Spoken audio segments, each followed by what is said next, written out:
David was the kind of man people trusted without hesitation. Tall and broad-shouldered, with sun-darkened skin and strong hands marked by years of mechanical work, he carried the calm assurance of someone who solved problems quietly. He ran a modest workshop near the edge of the settlement, where clusters of houses and shops ended abruptly, giving way to fields of lush green, swaying grass and scattered acacia trees. The asphalt road cut through this borderland like a ribbon of gray, its surface warm beneath the African sun. Most evenings were predictable. David closed his workshop, washed his hands of grease, and stepped outside to breathe the mingled scents of grass, oil, and faint exhaust from the passing cars. The air was alive with the hum of cicadas, the rustle of tall grass, and distant bird calls. But on this evening, something broke the routine. A small crowd had gathered near the bend of the paved road. Men, women, and children stood hesitantly at the roadside, pointing, whispering, their voices tense with curiosity and unease. Cars slowed, tires crunching against the gravel shoulder, drivers craning their necks to see. David walked closer, his curiosity sharpened by the strange energy of the crowd. "What's going on?" he asked. No one answered immediately, but then he saw it. Right there, on the edge of the asphalt where the wild grass pressed against civilization, stood a lion cub. Its tiny paws shifted uncertainly between the hot pavement and the safety of the weeds. Its coat, though golden beneath the dirt, was dull and thin. Its ribs showed with each shallow breath, and its cry, high-pitched and desperate, echoed like a plea across the settlement's edge. The image was surreal, sleek cars rolling past, sunlight flashing off windshields, and in the middle of it all, a wild creature lost and trembling. The crowd stayed back. "Where's its mother?" someone muttered. "It's dangerous," another warned. "Call the rangers," a third suggested. But no one moved forward. David, however, did not hesitate. Something in the cub's wide, frightened eyes, vulnerable yet stubbornly alive, struck a chord deep within him. He remembered the stray dog he had once saved as a boy, its eyes holding the same desperate question, "Will you help me?" He pushed through the crowd. "David, don't," a man cautioned. But David lowered himself to the cub's level, crouching on the asphalt, the sun warming his back. The cub flinched but didn't flee. Its legs trembled so badly it could barely stand. "Easy now," David said softly, extending his hand. His voice was steady, calm, the same tone he used when coaxing frightened animals before. For a long, silent moment, the cub froze. Then, as though surrendering, it stumbled forward, back onto the warm road. Its tiny body gave way, and it collapsed against David's knees with a faint whimper. David's chest tightened. He scooped the cub up gently. Its fragile weight pressed into his arms, so light it felt unreal. Its shallow breaths fluttered against his shirt. Behind him, the murmurs of the crowd rose, disbelief, warnings, awe. But David looked only at the tiny creature. "You're safe now," he whispered. At home, David turned his modest yard into a makeshift sanctuary.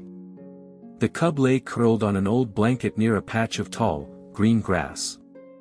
Bowls of water and scraps of food were placed nearby. At first, the cub was too weak to eat.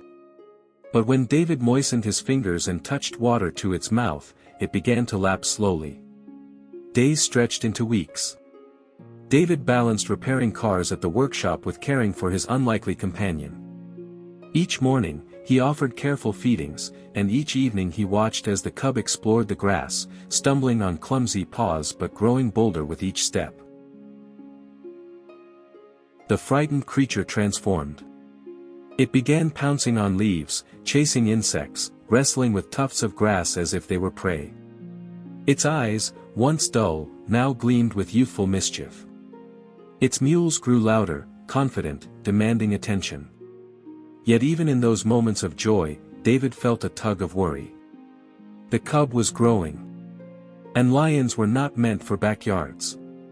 Sometimes, it would sit at the edge of the fence, gazing beyond the road, its small body silhouetted against the open horizon of waving grass. The message was clear, it longed for something more. Word of David's lion cub spread quickly through the settlement. Some neighbors admired his courage, bringing food or blankets to help. Children begged their parents for a glimpse. Others, however, grew uneasy.